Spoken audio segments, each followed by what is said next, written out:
Hi నేను సతీష్. ముందుగా secret reveal చేయబోతున్నారు అన్నారు కదా, రెండో ప్రోమోలో, అదే మూడో ప్రోమోలో, ఓవరాల్గా వెళ్ళొచ్చిన మూడో ప్రోమోలో. ఆ ప్రోమోలో ఏంటంటే ఆదిత్య ఓం వెళ్ళబోతూ అని చెప్పారు. చెబుతూనే ఒక సీక్రెట్ రివీల్ చేయబోతున్నాను అనగానే హౌస్ మేట్స్ అంటూ అవాక్ అయ్యారు. మరి ఎందుకంటే మీరేమనుకుంటున్నారు ఫస్ట్ కామెంట్ అయితే చేయండి. అసలు ఏం జరిగింది నేను చెప్పబోతున్నా. అయితే ఒకటి 3 ఆప్షన్స్ కూడా ఇస్తాను మీకు ఇక్కడ. మీరు అందులో ఏమైనా అనుకున్నారా, అంతకు మించి ఏమైనా అనుకున్నారో కూడా చెప్పండి. ఎందుకంటే ఒకటి ఆదిత్య ఓంకి సంబంధించిన కొత్త మూవీ ప్రమోషన్ కోసమైనా అలా సస్పెన్స్ క్రియేట్ చేసి చెప్పొచ్చు. 2 ఈ నామినేషన్లో ఉన్న వారిని ఒకరినైనా వెళ్ళిపోబోతున్న ఆదిత్యము ఒకరిని సేవ్ చేస్తారని చెప్పొచ్చు. 3 వెళ్ళిపోబోతున్న ఆదిత్య మీలో ఒకరిని ఇప్పుడు నామినేషన్లో ఉన్న వారిని ఒకరిని తీసుకుపోతారు అని కూడా చెప్పొచ్చు. అది మూడోది అవ్వబోతుంది అన్నట్టుగా అక్కడ హౌస్ మేట్స్ ఎక్స్ప్రెషన్ రియాక్షన్ అంతా కలిపి మనకు ప్రోమోలో చేసి చూపించి ఒక హైప్ అయితే ఒక ఎలివేషన్ అయితే ఒక క్రియేట్ చేశారు. ఇందులో ఈ మూడింటిలో నేను చెప్పిన వాటిలో మీకు కూడా ఏదైనా అనిపించిందా, లేకపోతే ఇంకేదైనా జరిగి ఉంటుందా అనేది కామెంట్ చేయండి. అయితే ఆ 3 కాదు, అక్కడ సీక్రెట్ రివీల్ చేయబోతున్నది ఏంటి అంటే అక్టోబర్ 5 ఆదిత్యవం బర్త్డే. ఆ బర్త్డే కోసం అని చెప్పేసి ఎట్లయితే ఏదో ఒక ట్విస్ట్, ఒక సర్ప్రైజ్, ఒక షాక్, వాళ్ళు ఎటు ఫిక్స్ అయ్యారు వీకెండ్ ఇంకొక ఎలిమినేషన్ ఉంటుంది అని. మరి ఎవరు ఏంటనుకుంటే ఇతను వెళ్ళిపోతే తీసుకెళ్ళిపోతాడు అనేలాంటిగా ఇక్కడ జస్ట్ ఒక వాళ్ళకు ఒక థ్రిల్ ఆడియన్స్కి ప్రోమో కోసం, అట్లాగే అక్కడ హౌస్ మేట్స్ కూడా ఒక జస్ట్ సస్పెన్స్ సీన్ చూపిద్దాం లెక్క ఆదిత్యవం బర్త్డే కనుక. మరి ఆదిత్యవంకి బర్త్డే ఎందుకంటే మంచి హ్యూమన్ బీయింగ్గా హౌస్లో ఒక జెంట్మెన్ బిహేవియర్తో వెళ్ళిపోయాడు, మంచి జర్నీ చేశాడు. ఈ బర్త్డే కూడా హౌస్లో చేసుకొని ఉంటుంటే బాగుండేది నాకు అనిపించింది. Anyway happy birthday to Aditya Omkar మీరు కూడా కామెంట్ అయితే చేయండి, అతనికి బర్త్డే విషెస్ అయితే చెప్పేసేయండి. అట్లాగే ఇంకా హగ్ అండ్ పంచ్ చూసుకుంటే మీరు గెలిస్తే నేను గెలిచినట్టు నబీల్కి చెప్పడం, అట్లాగే పృథ్వీరాజ్కి ఏమో వారియర్ ఆఫ్ ది హౌస్ అంటే ఆయనకి చెప్పడం. అట్లాగే మెయిన్ ఏంటంటే ఇతను హగ్స్ అన్ని అతనికి హౌస్లో ఒక పాజిటివ్ వైబ్, ఒక ఫ్రెండ్లీగా ఉండే వాళ్ళందరూ కూడా ఇప్పుడు ఎవరు నబీల్, పృథ్వీ, నిఖిల్, ప్రేరణ, విష్ణు వీళ్ళందరికీ హగ్స్ ఇచ్చాడు. ఎందుకంటే వాస్తవానికి ఆదిత్యం కూడా ఫస్ట్ నుంచి కూడా హౌస్లో నిఖిల్ అండ్ పృథ్వీ అంటే స్ట్రాంగ్ ప్లేయర్స్, స్ట్రాంగ్ ఫైటర్స్ అనేటట్టుగా అతని యాటిట్యూడ్ ఎట్లా ఉండేది అంటే ఇప్పుడు ఆయన చెబుతా ఉన్నాడు కదా 20 years బ్యాక్ చూసినట్టు ఉందని లెక్క. అలాగే అప్పట్లో ఆయన ఎలాగైతే ఇప్పుడు మన నామినేషన్లు కూడా నేను మీ అందరికంటే ఒక 20-25 years పెద్దోడిని అయ్యి ఉండొచ్చు, కానీ నా ప్రయత్నం నేను చేశాను, నా ఎఫర్ట్స్ పెట్టినట్టుగా అప్పట్లో ఆదిత్య ఓం అంటే సేమ్ ఇప్పుడు యంగ్స్టర్స్ ఎట్లాగైతే ఆడుతున్నారో అట్లా అదే మాదిరిగా ఉండే ఆ ఎనర్జెటిక్ జోష్, ఫుల్ హైపర్తో అట్లా ఉండేది. సో నన్ను చూసుకున్నట్టు ఉందని చెప్పడం. అలాగేమంటే అతనికి ఫ్రెండ్స్ ఒక పాజిటివ్ వైబ్ ఉండే వాళ్ళందరినీ హగ్గులో పెడతాడు. అట్లాగే మరి పంచ్ అంటే ఎవరైతే కొద్దిగా నెగిటివ్ కాంబినేషన్, నెగిటివ్ అపోనెంట్ క్లాన్లో ఆడేటప్పుడు కొద్దిగా నెగిటివ్ వైబ్రేషన్స్ వస్తే వాళ్ళందరినీ ఇది పెడతాడు. మరి అయితే ఇంకోటి ఏంటి, ప్రేరణ కూడా అప్రిషియేట్ చేస్తాడు. ఎందుకంటే మొన్న ఆ హ్యాపీ పప్పి టాస్క్లోనే బాగా చెప్పాడు, బ్రహ్మాండంగా ఆడుతుంది, ఆ జీలు ఉంది చివరి వరకు భలేగా ఒక మ్యాడ్ స్థాయికి వెళ్ళిపోద్ది.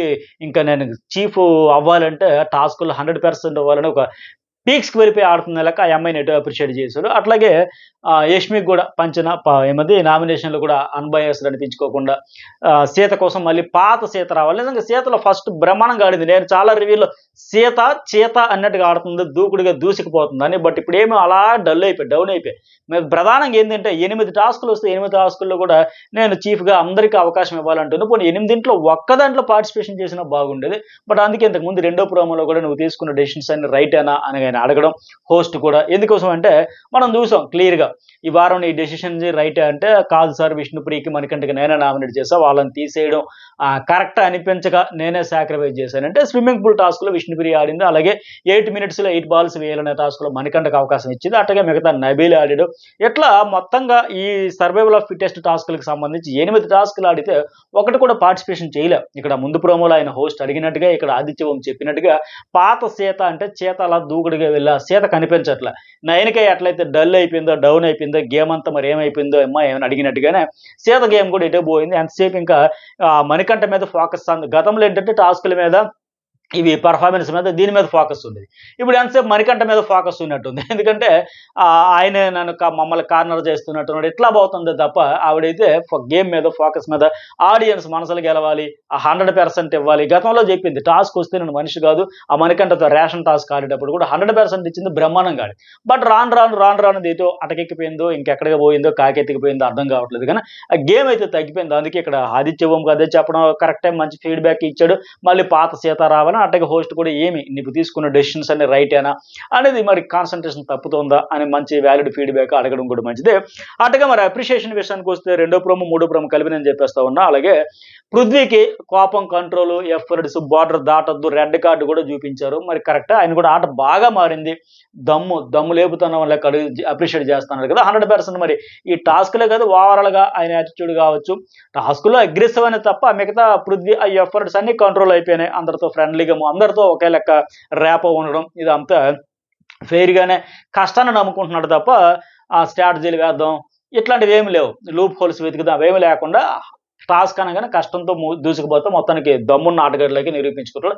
ఆయన అప్రిషియేట్ చేస్తారు, 100% చేయాల్సింది. అట్లాగే నబీల్ కూడా ఆ టాస్క్ ఇతను హార్డ్ వర్క్ అయితే అతను hard work plus smart play రెండు కలిపి ఎర్రగొట్ట సాయ మెగా చీఫ్ అని అనిపించుకున్నాడు ఆయన. సో ఆయనకి అప్రిషియేట్ చేయాలి. అట్లాగే ఈ టాస్క్లో సంచాలకురాలుగా చేసిన ప్రేరణ కూడా పర్ఫెక్ట్ డెసిషన్ తీసుకుంది. అట్లాగే అంతకుముందు హ్యాపీ పప్పి టాస్క్లు కూడా లాస్ట్ రౌండ్ వరకు ఆడిన ప్రేరణ కూడా 100% క్లాప్స్ కూడా అప్రిషియేట్ చేయాలి. అంత అద్భుతంగా ఆడింది కనుక ఆ అమ్మాయి కూడా ఈ టాస్క్లో ఈరోజు హోస్ట్ అయితే ఖచ్చితంగా అప్రిషియేట్ చేస్తారు. ఇక్కడ ఆదిత్య బొమ్మ కూడా బహుశా ఆమె గురించి చెప్పి ఉండొచ్చు, అది ఎందుకంటే బాగా ఆడుతున్న బొమ్మ పప్పి టాస్క్లు అవన్నీ కావచ్చు అని చెప్పి. ఇట్లాగే మొత్తానికి ఇక అమ్మాయి చిన్న ప్యాకెట్ పెద్ద బ్లాస్ట్, ఎక్కడుంది బ్లాస్ట్? ఆ బ్లాస్ట్ అయితే కనబడలేదు. నిజంగా ఫస్ట్ వీక్ ఆయన కూడా అన్నట్టుగా ఆ టాస్క్ వస్తే ఉంటున్న టాస్కే కాదు కదా, ఫిజికల్గా ఆడేటప్పుడు ఈ టాస్క్ వీళ్ళకి ఇంకా ఈ అపోహలు భ్రమలు ఇవన్నీ పోవట్ల. ఓవరాల్గా హౌస్లో నీ జర్నీ ఏంటి, ఒక స్టాండ్ తీసుకున్నావా, ఒక ఒపీనియన్ ఓపెన్గా చెప్పావా, నువ్వు చెప్పాలనుకున్నది ఎంత స్ట్రైట్ ఫార్వర్డ్గా ఎంత పాయింట్ క్రిస్టల్ క్లారిటీతో సూట్గా సుత్తి లేకుండా చెప్పావా అనేది ఇంపార్టెంట్. చాలా సందర్భాలు ఏమి అబ్బా నాకు సంబంధం ఏంటి, నేను మ్యూటు, నేను సైలెంటు, నేను వైలెంట్ కాదు అన్నట్టు ఉంది. కానీ ఆటలో ఫిజికల్ టాస్క్లు ఓకే, ఫిజికల్ టాస్క్ వస్తేనే కాదు, టాస్క్ రాకపోయినా నువ్వు హౌస్లో ఉండేటప్పుడు ప్రతి సమయం సందర్భం ప్రతి చిన్న పెద్ద అన్ని విషయాల్లో కూడా నువ్వు స్టాండ్ ఎట్లా తీసుకున్నావు, మొత్తం ఎలా ఇన్వాల్వ్ అయ్యావు, ఎలా ఇనిషియేట్ తీసుకున్నావు అన్నీ ఉంటుంది. హౌస్ మేట్స్తో అందరితో మింగిల్ అవ్వడం కావచ్చు, బిహేవియర్ కావచ్చు, మాట్లాడే విధానం కావచ్చు, అన్నిని బట్టి ఈ అమ్మాయికి అర్థం కాలే టాస్క్ వస్తే మంచిగా ఆడుతుందంట. మరి అలా ఉండడం వల్లే మరి ఈరోజు వైల్డ్ కార్డులు ఎటు వైల్డ్గా రాబోతున్నారు కనుక ఈ అమ్మాయి అయితే బయటకు వచ్చేసే ఛాన్సెస్ 99.9%. నేను వీడియో చేసే సమయానికి ఇంకా షూట్ కంప్లీట్ కాలే, అవగానే ఒక అప్డేట్ అయితే ఇస్తాను. అటుగా మరి సీతకు ఆ బాడీ లాంగ్వేజ్లో నీకు ప్రాబ్లం ఏంటి అని అడుగుతూ ఉన్నారు కదా. సీతకు బాడీ లాంగ్వేజ్లో మనకంటే నాకు ఎక్కిరించినట్టు అనిపించింది, అంటే ఈ పాయింట్ ఆఫ్ వ్యూలో ఎక్కిరించినట్టు అనిపించింది అన్నది తప్పులేదు. ఎందుకంటే ఆవిడ హీట్ ఆఫ్ మూమెంట్లో మరి నువ్వు ఇలా వీళ్ళ మైండ్ గేమ్ ఇలా ఏమది ఫిజికల్ గేమ్ ఆడతారు స్ట్రెంత్ అన్నావు కదా, ఆ వీడియో ప్లే చేసి మళ్ళీ దీనికోసం క్లారిటీ ఇవ్వాలి, ఇస్తే బెటర్ అనేది నా ఒపీనియన్ కూడా. మరి ఎందుకు ఆమె ఎక్కిరించినట్టే చేసిందా లేకపోతే ఇంటెన్షన్ లేకుండా చేసిందా, మొత్తం ఫుల్ క్లారిటీ ఇస్తే బెటర్. అయితే ఇక్కడ అంటే సీత మణియం అందరికీ కార్నర్ చేస్తున్నాడు అనిపిస్తుంది. అంటే ఇందాక నేను చెప్పినట్టుగా ఫోకస్ అంతా మణికంఠ మీద పెట్టినట్టుంది. ఇప్పుడు ఎగ్జాంపుల్ చెబుతాను, నేను టాస్క్ పరంగా చూసుకున్నా సరే ఈవిడికి క్లారిటీ ఉంది కానీ ఎందుకో మరి ఏమది కన్ఫ్యూజ్ అవుతుందో, ఎక్కడో రాంగ్ ట్రాక్ పట్టేస్తుంది ఆట. ఎందుకు ఒక ఎగ్జాంపుల్ కూడా చెబుతా.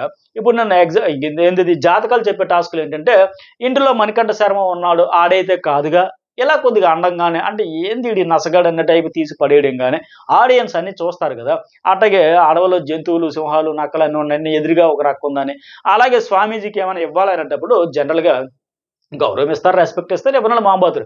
స్వామీజీ ఇంకేమైనా కావాలంటే ఆ ఇవ్వమ్మ దక్షిణమైన టైప్ అంటే చెంపదెబ్బలు ఇస్తా అంటాం, అది కరెక్ట్ కాదు కదా, అవి చూసుకోవాలి కదా. ఏదో ఫన్ కోసం అయినట్టుగా అభయ్ నవీన్ ఇలాగే ఫన్ అనుకున్నాడు, లాస్ట్కి వచ్చేసరికి బయటకు వచ్చేసే పరిస్థితి. అయ్యో నేను ఫన్ కోసం అనుకున్నా, అందరూ నవ్వుతున్నారు, నేను కూడా ఎంటర్టైన్ అయినట్టుగా ఎట్లాగే ఉంటుంది అనమాట. అక్కడ అందరూ నవ్వుతున్నారు అనుకుని ఇంకొక కంటెస్టెంట్ మీద చెంపదెబ్బలు ఇవ్వాలి స్వామి, ఆడైతే కాదుగా, హౌస్లో పెద్ద సమస్య ఉంది, చావ కొడతాడు, ఎవరు సావ కొడతారు, నువ్వు అతని గురించి ఎక్కువ ఫోకస్ పెట్టి కాన్సన్ట్రేషన్ పెట్టి నీ ఆట మీద నువ్వు ఎలా ఫెయిర్ డెసిషన్స్ తీసుకున్నావా, స్ట్రాంగ్ కంటే టాస్కుల్లో 100% పెడుతున్నావా, ఎఫర్ట్స్ అన్ని పెడుతున్నావా, ఇవి నువ్వు నీ ఫ్లోలో నువ్వు వెళ్ళిపోవాలి తప్ప ఆయన సావ కొడుతున్నాడు ఎవరు సావ కొట్టరు. ఆమె అండం పెద్ద సమస్య ఉంది, సావ కొడుతున్నాడు మణికంఠ, ఆయన నుంచి మమ్మల్ని కాపాడండి అంటే ఆయన జోనర్లో ఆయన ఉంటున్నాడు, ఆయన ఏడిపోయి ఆయన ఏడుస్తున్నాడు తప్ప మీకు వచ్చి ఏం కెలకట్లేదుగా. ఎవరినైనా ఎప్పుడైనా మణికంఠ పోక్ చేశాడా, ఎవరినైనా ట్రిగ్గర్ చేశాడా, ఇతను వచ్చి ఎవరినైనా టార్గెట్ చేశాడా? నా ఎమోషను, నా హార్టు, నా గుండె, నా గోల, నా ఏడుపు, నా జీవితం, నా భవిష్యత్తు, నా గతం అని ఆయన జోనర్లో ఆయన ఉంటే దానికి వీళ్ళు ఎక్కువగా ఊహించుకునే అమ్మాయి అయ్యో ఆడియన్స్కి ఏదో చెప్పేస్తున్నాడు, ఆడియన్స్కి ఆయన చెప్పాలి, ఆయన కష్టాలు కన్నీళ్ళు, ఆయన ఏడుపు, ఆయన బాధ, ఆయన సంతోషం ఆయన చెప్పుకుంటున్నాడు. బట్ ఈవిడ ఇలా మాట్లాడడం వల్ల సాగు కొడుతున్నాడు, చెంపదెబ్బలు కావాలా, ఆడైతే కాదుగా, హౌస్లో పెద్ద సమస్య ఉంది, ఆయన నుంచి మమ్మల్ని కాపాడండి, ఏం చేశాడు ఆయన? ఆమె అంత ఫిజికల్ టాస్క్లో ఆయనే ఒక రకంగా చెప్పాలంటే విక్టిమ్, ఇసిరి పడేసిన గుంజు పడేసిన సర్లేరా పార్ట్ ఆఫ్ గేమ్ అనుకుని లెక్క తట్టుకుంటూ ఓచుకుంటూ ముందుకెళ్ళిపోయాడు. అట్లాగే పోనీ ఫిజికల్ టాస్క్‌లో వైలెంట్ అయిపోయాడు అది కూడా లేదు. సరే చూసుకో పర్వాలేదు ఏదైనా ఫిమేల్ కార్డ్ తీయవు కదా అని అడిగి మరీ జాగ్రత్త పడి ఆడుకుంటూ పోయాడు. ఆ టాస్కుల్లో పరంగా చూసుకున్నా సరే మైండ్ గేమ్ కూడా ఆడే ప్రయత్నం చేస్తున్నాడు. ఆయన 100% ఆయన ఇవ్వడానికి చూస్తున్నాడు. కొద్దిగా ఎమోషనల్‌గా వీక్ కంటెస్టెంట్ కాబట్టి మెంటల్‌గా ఆయన ఉంటున్నాడు తప్ప ఇలాంటి మాటలు అనడం వల్ల ఆడియన్స్ అన్నీ చూస్తారు గనుక మరి ఎవరిని కార్నర్ చేస్తున్నారో అర్థమైతే ఉంటది. సో, బట్ ఆ టాస్క్ పరంగా నేను అది కూడా చెప్పాను మొన్న మీరు కూడా చెప్పారు కదా! నేను ఆ టాస్క్ పరంగా అయితే ఇతనేమి సీత అయితే కార్నర్ చేయలేకపోతే ఓవరాల్‌గా జర్నీలో చూసేటప్పుడు సమయం సందర్భంలో ఎక్కువ సందర్భాల్లో ఆయన మీద వీళ్ళు కార్నర్ చేస్తున్నట్టు ఉంది తప్ప అందరూ కలిపి 5 నామినేషన్‌లో ఈ ఒక్కడే 5 వారాలు నామినేట్ అయ్యింది. ఒక వారం కూడా మినహాయింపు లేకుండా. సో, ఆ టాస్క్ పరంగా మొన్న అడిగిన టాస్క్ పరంగా అయితే అక్కడ ఆ హ్యాపీ పప్పీ టాస్క్‌లో మాత్రం ఇతన్నెవరు చేయలే. బట్ ఓవరాల్ జర్నీ చూసేటప్పుడు ఆయన చేసేస్తున్నాడేమో అనే ఈ భ్రమతో వీళ్ళు చేస్తున్నారు. అదే జరుగుతా ఉంది. ఇప్పుడు ఇంకోటేంటంటే ఈ అమ్మాయి మొన్న ఇప్పుడు మెయిన్ ఏంటి అతను వెళ్ళిపోతాడు అనుకుంటే ఈ వారం విష్ణుప్రియ, నయనిక డేంజర్‌లో ఉన్నారు. డబుల్ ఎలిమినేషన్ వాళ్ళిద్దరూ వెళ్ళిపోతారనే క్లారిటీ రావడంతో ఒక డౌట్ కొట్టేయడంతో బిగ్ బాస్ ఇతను ఉన్న 6గురిలో మూడో ప్లేస్‌లో ఉన్నాడు అనడంతో ఈవిడకి టెన్షన్ స్టార్ట్ అయింది. ఏంటి మేము ముగ్గురం ఫ్రెండ్స్ కదా! అంటే మా ఫ్రెండ్స్‌లో ఒక వికెట్ పడిపోతే ఫ్రెండ్స్‌కి అందరికి గ్రూప్ గేమ్ అనుకట్ట పోటర్ అయిందా, హైలైట్ అయిందా, లేకపోతే మా ఫ్రెండ్స్‌కి అందరికి నెగెటివ్ వచ్చిందా, ఇది ఒక భయంలో ఉండింది ఆమె. మొన్న నైట్ కూడా అదే డిస్కషన్ ఆదిత్య వెళ్ళిపోయిన తర్వాత చాలా సేపు వీళ్ళతో. అయితే ఇక్కడ ప్రేరణ ఒక మాట అంటది, ఆ మణికంఠ వెళ్ళిపోవాలి బిగ్ బాస్ ప్లీజ్ పంపించేయని లెక్క అమ్మాయి అంటే జాగ్రత్త నువ్వు ఆయన ఫ్యాన్స్ ఉంటారు నిన్ను టార్గెట్ చేస్తారని కూడా అనేది. నేను ఎగ్జాంపుల్ చెబుతాను నాకు ఇదే అంటే క్లారిటీ ఉంది. ఆయన ఫ్యాన్స్ ఉన్నారు 5 వారాల నుంచి కాపాడుతున్నారంటే ఏదో సంథింగ్ ఏదో ఒక యాంగిల్లో కనెక్షన్ అయితే వచ్చింది ఆడియన్స్‌తో అనేది గుర్తుపెట్టుకోవాలి. ఎందుకంటే ఆయన హౌస్‌లోకి వచ్చేటప్పుడు పెద్దగా ఏదో సీరియల్ చేశాడని పేరే తప్ప నామకే వస్తది తప్ప అంత పాపులారిటీ, సోషల్ మీడియా ఫాలోయింగ్ ఇవేమీ లేవు. ఆల్మోస్ట్ 0 నుంచే మొదలుపెట్టాడని చెప్పొచ్చు. చాలా తక్కువ ఆ సీరియల్ గురించి ఏదో చేశాడని చెప్పేసి అంతే తప్ప అంత పాపులారిటీ, ఫ్యాన్ బేస్‌లు, ఫ్యాన్ పేజ్‌లు ఇవేమి లేవు. హౌస్‌లోకొచ్చాక ఏదో ఒక రకంగా కనెక్షన్ ఆడియన్స్‌తో రావాలి. అది ఎవరికొచ్చిందంటే ఇతనికొచ్చింది. ఎందుకొచ్చిందంటే వచ్చేలాగా ఆయన చేశారు. దానివల్ల వచ్చింది. ఆమె క్లారిటీ ఇచ్చింది ప్రేరణతోనే.